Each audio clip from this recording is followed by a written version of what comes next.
Thank you too much. First of all, I would like to thank the organizers of this important event for the invitation.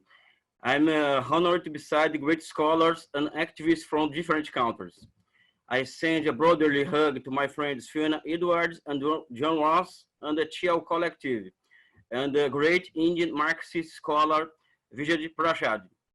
Directly from Brazil, I send my greetings to the Chinese people, the Communist Party of China, and the lovers of the peace and progress of all countries. I speak maybe directly from the probably the worst place to live in the world. I speak from Brazil, a place governed by an intimate ally of Donald Trump, and which is already the second country in the world most is the second most affected country in the world by the coronavirus. Deliberate policy of a genocide against the poor people is being consciously carried out by Brazilian government. I repeat, Brazil is probably the worst place to live in the world today. And Brazil, I repeat again, is the unconditional ally of imperialism in the world. Brazil now is like Israel of Latin America. In several events and debates, I have been asked about the post-pandemic world. Of course, I avoid answering questions about economics. For example, the people want to know if the industrial policies will be returned in the world. I don't believe that. I have responded in other field. I have responded very directly that the world is and will continue to be an increasingly dangerous place to live. And the reason is very simple. The United States needs once again another war. The United States needs to produce every day more reasons to keep your policy of permanent intervention on the world, over the world. They need to heed the reasons for their failure as a counter to save lives against the coronavirus from around the world.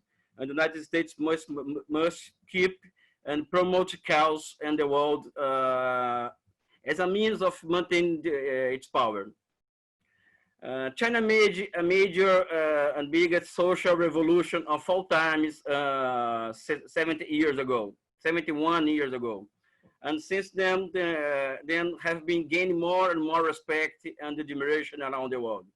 In the past 40 years, its correct development policy has led to removal more or less 850 million people from the poverty line, and will be the first big country in the world to declare victory against poverty in the next year. Brazil, for example, after the coup, more or less 20 million people entered or come back to poverty line. Its size, gigantism, and history qualify China to take a special place in history, the same place that socialism should occupy in the face of an immoral and decadent capitalism. The possible new Cold War against China will not but just a war against China and socialism. It will be a permanent war against all peoples. The world will live moments of extreme tension. For example, in the past 5 years, just about every country that has received Chinese investment has experienced some kind of political destabilization. Brazil has been shaken by a large protest allegedly against corruption since 2013. But at the bottom, it was a kind of hybrid war against popular governments that approached China and created BRICS, Lula da Silva and Dilma Rousseff. The 2016 coup and the election of Jair Bolsonaro were the result of an intense hybrid war waged by imperialism against the Brazilian people.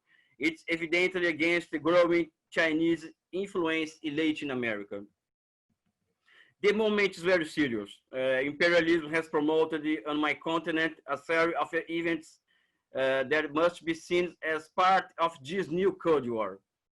In addition to the 2060 Cup of States Brazil, and 2018 elections, all progressive governments in our region, South American, have been attacked, overthrown, or militarily surrounded. The coup in Bolivia was another tragic event in Latin America. Ecuador was sold to the International Monetary Fund, and Venezuela is experiencing now an intense process of siege and annihilation. China has shown itself to be a great hope to the world. Its large investment in infrastructure around the world have been an element capable of bringing development and new possibilities to the world, especially to the countries of Africa and Latin America. Its state-owned companies are the great spearhead that has peacefully demonstrated to the world that there were alternatives to financial dictatorship exercised by imperialism and its agencies such as the International Monetary Fund and the World Bank. A great event occurred in the last days was significant in my point of view. The recent trade and financial agreement signed between China and the Islamic Republic of Iran is a milestone in the recent history of international relations. China has intervened very positively in the world and inaugurated new forms of relation between peoples and countries. But although imperialism is decadent, it still has an immense capacity to influence and destabilize any no culture which has countered the imperialist interests. It is the largest and military and financial power in the world. It uses the great advantage of being a country that issues the currency the service as a reference for financial transactions and turns that currency into a weapon of mass destruction. The new forms of hybrid warfare in war inaugurated during the Obama administration have been used to promote instability and the removal of progressive governments around the world. And it has been widely used to attack China and its national sovereignty.